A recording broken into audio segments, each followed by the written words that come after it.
Hello friends, आइए आज हम दो गैराज इक्विपमेंट्स के कॉन्सेप्ट के बारे में समझते हैं। दो गैराज इक्विपमेंट जो अक्सर ही गैराज में इस्तेमाल किए जाते हैं, एक तो है वैक्यूम गेज और दूसरा है कंप्रेशन गेज। तो आइए आज के इस वीडियो में समझते हैं कि वैक्यूम गेज और कंप्रेशन गेज क्या होता है। सबसे पहले आइए देखते हैं वैक्यूम गेज के बारे में।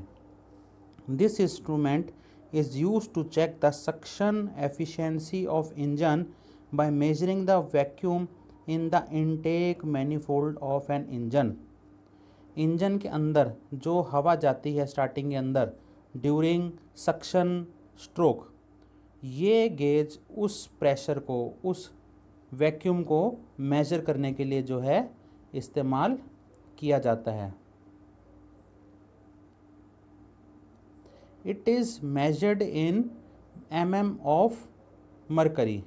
जो इसका यूनिट होता है वो होता है of mercury. The condition of the engine can be definitely analysed by its ability to create such vacuum. By noting the readings on gauge and behaviour of the needle during various recordings, a considerable number of faults can be diagnosed. There are various faults which disturb the degree of vacuum setup. तो जो car के अंदर suction pressure बनता है, जो vacuum होती है, vacuum gauge उसको millimetre of mercury, millimetre of Hg के यूनिट में जो है मेजर करता है, या फिर इंचेस ऑफ एचजी या फिर इंचेस ऑफ मरकरी में भी वो जो है उसको मेज़र कर सकता है। जैसा हमारे पास कैलिब्रेटेड वैक्यूम गेज होगा वैसा ही हमारे पास जो है यूनिट उसका होगा। इससे हमें ये पता लग जाता है कि अगर इंजन के अंदर कोई फॉल्ट है तो रीडिंग्स के हिसाब से हम ये चेक कर सकते हैं कि वो फॉल्ट कौन सा है। तो जो बेसिक फॉल्ट या जो ज़्यादातर फॉल्ट्स सक्शन प्रेशर कम होने की वजह से, यानी कि वैक्यूम कम होने की वजह से होते हैं, वो होते हैं या तो लीकी सिलेंडर होगा, या तो लीकी इनलेट मैनिफोल्ड यानी जहाँ से हवा अंदर जाती है वो, या तो वॉल्स जो हैं इनलेट और आउटलेट वॉल्स उनमें लीकेज आ चुकी है, या फिर जो वॉल स्प्रिंग्स हैं जिससे वो जो स्प्रिंग ओपन या जो वॉल ओपन या क्लोज़ होता है वो स्प्रिंग्स जो हैं वीक हो चुके हैं, उनकी जो स्प्रिंग की स्ट्रेंथ है वो कम हो चुकी है, या फिर पिस्टन रिंग्स हमारे जो हैं वो घिस गए हैं, ख़राब हो गए हैं, वियर एंड टियर हो गया है, या फिर वॉल क्लियरेंस जो है उसमें कुछ खराबी आ गई है, यानी कि वॉल जो है वॉल सीट के ऊपर बैठा हुआ है। तो जब वो खुलता है तो एक क्लियरेंस होती है बिटवीन पिस्टन एंड उस वॉल के हेड के बीच में, जब वो बंद रहता है तो वो वाला वॉल क्लियरेंस जो है, जैसे ये वॉल है और ये पिस्टन है यहाँ पे, ये जब ऊपर जाता है तो जब ये टॉप डेड सेंटर पे पहुँच जाता है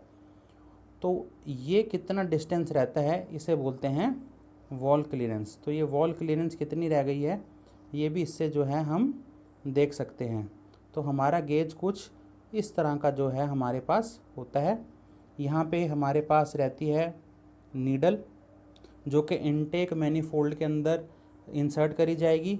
ये एक लंबा रबड़ का या फ्लेक्सिबल एक पाइप होगा, और ये यहाँ पे जो है डायल गेज होगा जिसके अंदर पॉइंटर लगे होंगे जो कि हमारे को ये पर्टिकुलर 30 इंच ऑफ एचजी या स्केल जो है इन इंचेस है, ये स्केल वो हमें प्रेशर दिखा देगा। इसके अंदर क्या होता है, यहाँ पे एक डायफ्रैगम होता है। डायफ्रैगम यानी कि एक पतली सी डिस्क रहती है इस एरिया में।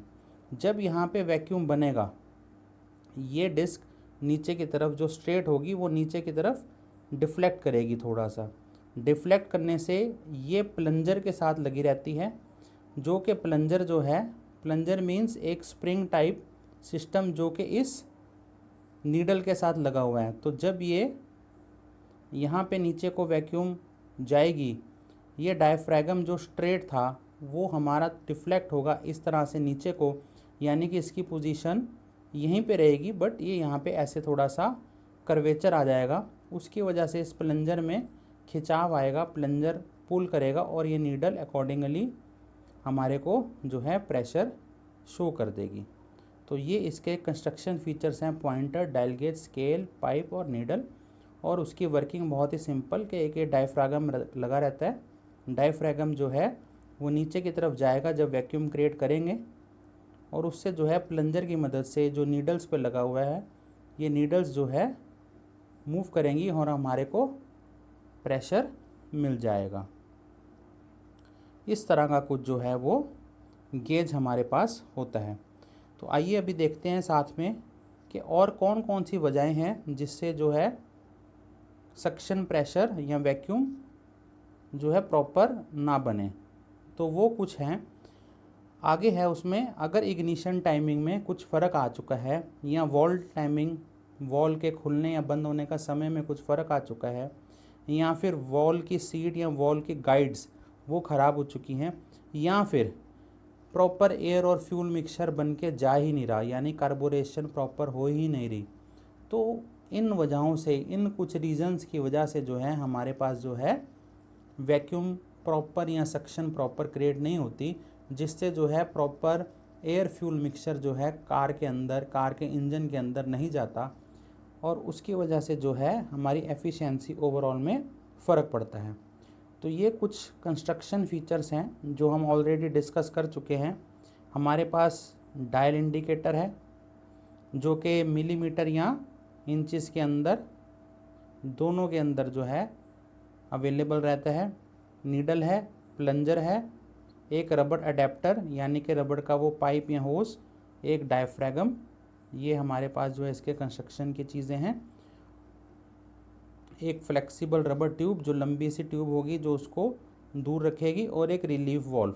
अगर सक्शन प्रेशर ज़्यादा हो गया तो पाइप का बर्स्ट होने से बचने के लिए या किसी चीज़ के ख़राब होने से बचने के लिए एक रिलीफ वॉल्व दिया जाता है, जिससे जो है किसी तरीके का कोई एक्सीडेंट ना हो।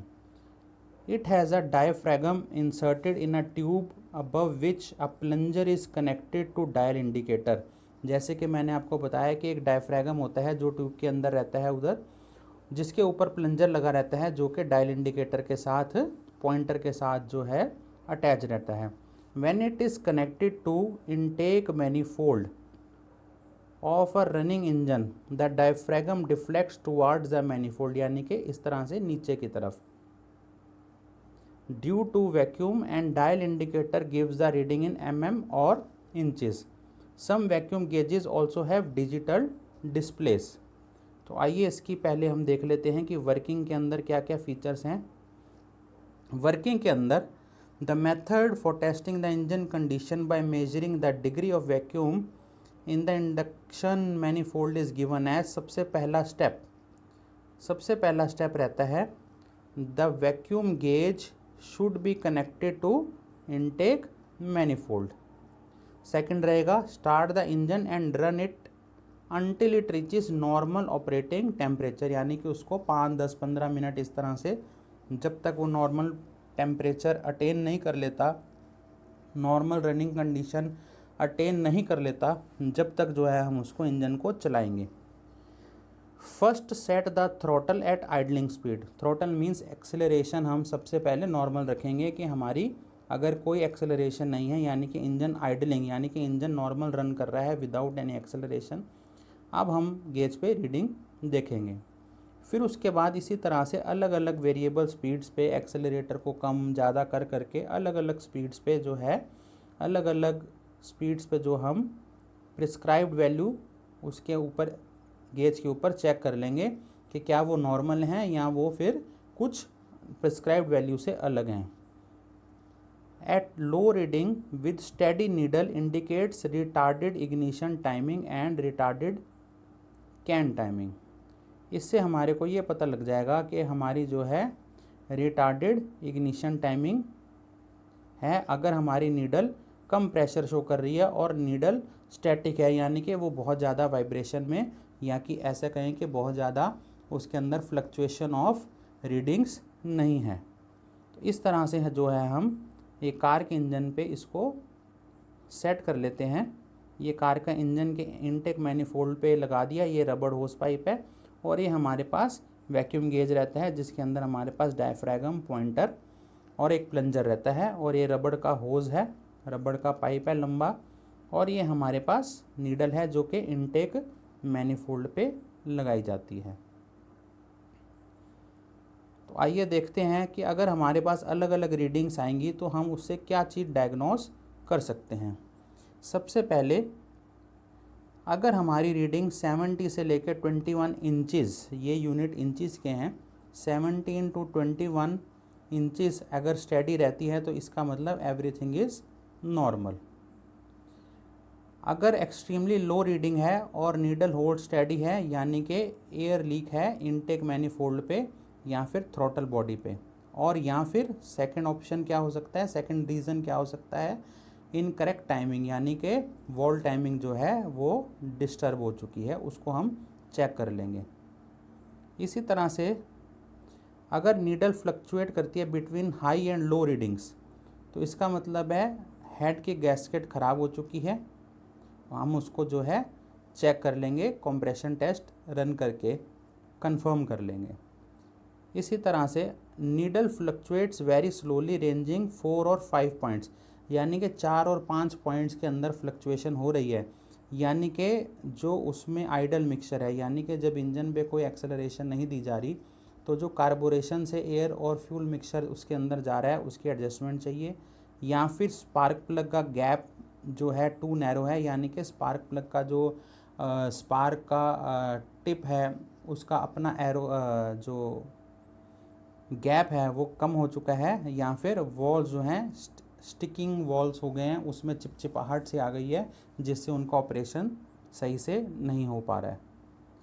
फिर हमारे पास है option needle fluctuates rapidly at idle steadies as RPM is increased. अगर वो फ्लक्चुएट कर रही है जब इंजन आइडल पे है, बट जैसे ही हम आरपीएम इंक्रीज़ करते हैं, एक्सेलरेशन तेज़ करते हैं, तो हमारी वो जो नीडल स्टेडी हो जाती है, तो इसका मतलब वॉल गाइड्स जो हैं वो ख़राब हो गई हैं, वो वियर एंड टियर हो गए, तो हम उसे जो है हमें ठीक करना पड़ेगा। इसी तरह से आगे है needle drops to low reading returns to normal drops back, यानी कि रेगुलर इंटरवल्स के ऊपर कम फिर ज़्यादा, कम फिर ज़्यादा अगर हो रहा है तो इसका मतलब है कि बर्न्ड या फिर वॉल जो है लीक कर रहा है, या वॉल जो है ख़राब हो चुका है, तो हम उसको ठीक कर सकते हैं या चेंज कर सकते हैं। इसी तरह से needle drops to zero as engine RPM is increase, जैसे ही इंजन आरपीएम इंक्रीज़ करेंगे तो वो जो वैक्यूम प्रेशर ज़ीरो दिखा रहा है तो इसका मतलब एग्जॉस्ट सिस्टम में प्रॉब्लम है, हम वहाँ पे इसकी चेकिंग करेंगे। Needle holds steady at 12 to 16, यानी कि 12 इंचज़ से लेके 16 inches millimetre of HG, millimetre of mercury अगर हो रहा है, और फिर drops to zero and back about 21 as you open and release the throttle, यानी कि एक्सेलरेशन कम और ज़्यादा करने में, यानी रोकने में और उसको बढ़ाने में अगर ये वेरिएशंस आ रहे हैं तो इसका मतलब लीकिंग पिस्टन रिंग्स हैं, तो जो है उसको हम कंप्रेशन टेस्ट रन करके जो है चेक कर लेंगे कि वो किस तरह से जो है हमारा काम करता है। तो आइए इसके देखते हैं वर्किंग की किस तरह से वर्किंग करती है। तो इसके अंदर सबसे पहले था कि a low reading with steady needle indicates retarded ignition timing and retarded cam timings. इसी में आगे है an engine in proper condition should be idle with steady vacuum between 432 to 534 millimetre, या फिर 70 to 21 inches of HG। The reading is lower with fluctuating needle indicates weak valve spring, leaking valves, worn piston rings and sticking valves. A rapidly fluctuating needle at idling that becomes steady as engine speed is increased indicates worn valve guides, यानी कि अगर rapidly fluctuate हो रही है needle eight idling और जब engine speed बढ़ा रहे हैं तो तेज़ हो रही है, तो इसका मतलब वॉल गाइड्स जो हैं हमारी वो वॉर्न आउट हो चुकी हैं, उसमें वियर एंड टियर आ चुका है। इसकी स्पेसिफिकेशन, यानी कि जब हम इसको लेने जाएंगे बाज़ार में, वैक्यूम गेज को ख़रीदना होगा तो किस तरह से हम बाज़ार वाले से मांग सकते हैं या किस तरह से उसके स्पेसिफिकेशन रहते हैं, तो वो होता है by maximum limit of vacuum to be measured. हम उसे बोलेंगे कि हमें इतने वैक्यूम मेजर करने वाला हमारे को एक वैक्यूम गेज दे, या फिर डायल इंडिकेटर कितना बड़ा हो, नीडल की लेंथ कितनी बड़ी है, overall weight of the gauge, least count of the instrument, यानी कि वो कितना कम से कम जो है लीस्ट काउंट, कितना कम से कम वैक्यूम प्रेशर को जो है मेजर कर सकता है उस डायल इंडिकेटर के ऊपर। तो ये था हमारा वैक्यूम गेज, जो कि इंजन के सक्शन प्रेशर को मेजर करने के लिए काम में लाया जाता है। इसी तरह से हमारे पास होता है कंप्रेशन गेज। कंप्रेशन गेज क्या होता है? Basically the compression gauge is used to measure the compression pressure in each cylinder and diagnose the loss of compression in engine. सबसे पहले हमारे पास होता है सक्शन स्ट्रोक, जिसके अंदर पिस्टन नीचे जाता है और हमारे पास यहाँ पे वैक्यूम रहती है। सेकंड स्टेप हमारे पास स्ट्रोक होती है जब पिस्टन ऊपर जाता है और यहाँ पे हमारे पास कंप्रेशन होती है। उस पिस्टन के ऊपर जाने से जो एयर फ्यूल मिक्सचर या air in case of diesel engine intake ली होती है, इस स्टेप पे सक्शन में ली होती है, वो यहाँ पे इस स्टेप में कंप्रेशन में लाई जाती है, ताकि उसको फिर आगे जो है इग्नाइट किया जा सके थर्ड स्टेप में, यानी कि पावर स्ट्रोक के अंदर। तो पहले हमने देखा वैक्यूम गेज जो कि इस्तेमाल किया था सक्शन प्रेशर के लिए। अब हम कंप्रेशन गेज का इस्तेमाल करेंगे यहाँ पे कंप्रेशन को मेजर करने के लिए। It is very useful instrument for checking the condition of walls, piston, cylinder of engine. The condition of cylinder wall, piston ring, walls and cylinder head gasket can be quickly checked by compression gauge। जिस तरह से vacuum gauge से हमें ये पता लग गया कि कौन कौन से रीज़न रह सकते हैं, इसी तरह से कंप्रेशन गेज से भी हम ये चेक कर सकते हैं कि कौन कौन से रीज़न्स की वजह से जो है कंप्रेशन में कमी आई है या कंप्रेशन जो है प्रिस्क्राइब्ड वैल्यूज़ के अंदर वर्क नहीं कर रही। तो आइए इसका भी कंस्ट्रक्शन देख लेते हैं। इसका कंस्ट्रक्शन कैसे है? कंस्ट्रक्शन में जैसा वैक्यूम गेज होता है उसी टाइप का सिमिलर रहता है ये भी। इसमें डायल इंडिकेटर रहेगा, प्रेशर स्केल रहेगा जो कि mm या इंचज़ में मेजर करेगा, plunger, needle, relief wall, body और फ्लेक्सिबल होस पाइप। यानी कि वैक्यूम गेज के जो पार्ट्स हैं वैसे ही पार्ट्स हमारे पास सिमिलर या सेम कह सकते हैं हमारे पास पार्ट्स जो हैं वो कंप्रेशन गेज के अंदर भी होते हैं। तो आइए देखें कंप्रेशन गेज। ये कुछ इस तरह का कंप्रेशन गेज होता है। ये हमारे पास जो है कंप्रेशन गेज है। यहाँ पे ये डायल इंडिकेटर है, ये पॉइंटर है, यहाँ पे हमारे पास जो है डायफ्रैगम होगा और ये प्लंजर से अटैच्ड होगा, और ये हमारे पास वो जो नीडल है, और ये यहाँ पे जो ये लंबी सी चीज़ है ये हमारा रबड़ पाइप या फ्लेक्सिबल पाइप है। जैसे वो इंटेक मैनिफोल्ड पे वैक्यूम गेज लगता था, कंप्रेशन गेज जो है वो लगता है स्पार्क प्लग को हटाएंगे और उस स्पार्क प्लग की सीट के अंदर जो है हम कंप्रेशन गेज को लगाएंगे। तो इसकी वर्किंग कैसे होती है? इसकी वर्किंग इस तरह से है कि इसको जो है हमने स्पार्क प्लग को रिमूव करके यहाँ पे फिट कर देना है। फिर उसके बाद हमने इंजन को चलाना है। तो सबसे पहले सक्शन होएगी, फिर कंप्रेशन होएगी। तो जब कंप्रेशन होएगी तो यहाँ पे सारा प्रेशर आएगा और डायफ्रागम जो यहाँ पे था स्ट्रेट, अब वो इस तरह से डिफ्लेक्ट करेगा थोड़ा सा ऊपर की तरफ। तो जब वो ऊपर की तरफ डिफ्लेक्ट करेगा तो ये जो नीडल है ये आगे पीछे डिपेंडिंग अपॉन उसकी डिफ्लेक्शन ऑफ डायफ्रागम के हिसाब से, जो कि प्लंजर से कनेक्टेड है नीडल, वो हमारी मूव करेगी और हम प्रिस्क्राइब्ड वैल्यू के हिसाब से उसको चेक कर लेंगे, मेजर कर लेंगे कि वो किस तरह से जो है चलता है। तो इस तरह से बिल्कुल सेम तरीके से जो है वो काम करता है जैसे वैक्यूम गेज है, बस फ़र्क इतना है कि वो सक्शन मेजर करता था और ये कंप्रेशन मेजर करता है। इसके अंदर भी सारी चीज़ें वही रहती हैं, स्टील एडेप्टर और नीडल वॉल और diaphragm. It has a diaphragm inserted in tube above which a plunge is connected to dial indicator. When it is connected to high pressure space, then the diaphragm or heel wall is deflected upward and the plunger deflect the needle और pointer of dial. जैसे कि मैंने आपको बताया कि इस case के अंदर जो है डायफ्रैगम ऊपर की तरफ डिफ्लेक्ट करेगा और वैक्यूम गेज के अंदर जो वो डाउनवर्ड डिफ्लेक्शन था। The compression gauge is used to measure the amount of pressure of compression built up in cylinder during compression stroke. It measures ability of cylinder to hold compression while starting motor cranks the engine। यानी कि जब start होता है engine तो कितना compression वो hold कर सकता है सिलेंडर में, वो मेजर करने के लिए ये यूज़ किया जाता है या वो ये मदद करता है हमें चेक करने के लिए। तो आइए देखते हैं इसकी वर्किंग स्टेप बाय स्टेप किस तरह से है। सबसे पहले तो है run the engine and attain the normal operating temperature. फिर उसके बाद है stop the engine after nearly half an hour. Half an hour engine को रन करके उसको जो है हमने स्टॉप कर देना है। स्टॉप करने के बाद तीसरा स्टेप जो है हमारे पास वो है switch off the ignition system and remove all the spark plugs after closing the throttle. यानी कि इंजन को बंद करके और जो है हम स्पार्क प्लग को रिमूव कर देंगे। चौथा स्टेप है reopen the throttle so that maximum amount of air enter into cylinder. अब उसके बाद जो है हम थ्रॉटल यानी कि एक्सेलरेशन को स्टार्ट करेंगे ताकि जो है मैक्सिमम एयर अंदर इनटेक करी जा सके।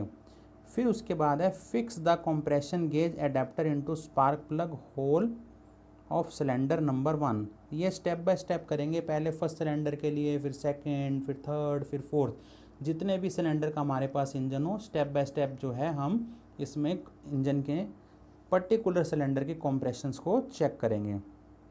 उसके बाद जो है क्या करेंगे, operate the starting motor to crank the engine and note the maximum compression pressure.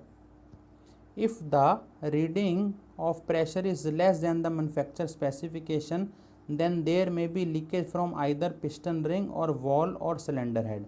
यानी कि अगर हमारा कंप्रेशन कम आ रहा है तो यानी कि एयर जो है ये हमारा अगर पिस्टन है कहीं लीकेज यहाँ पे हो गई है, यहाँ से एयर जो है नीचे क्रैंक केस में जा रही है, या फिर वॉल सीट्स ख़राब हो गई हैं, यहाँ से जो है हमारी एयर कहीं से बाहर जा रही है, या फिर जो है हमारा कहीं पे सिलेंडर वॉल के अंदर कुछ या पिस्टन के रिंग्स के ऊपर कुछ वियर एंड टियर हो गया है, तो इससे हमारे को पता लग जाएगा अगर रीडिंग हमारी कम आएगी। इसी तरह से हम क्या करेंगे, धीरे धीरे take the readings of all cylinders of engine one by one. There should not be much difference between the readings for smooth operation.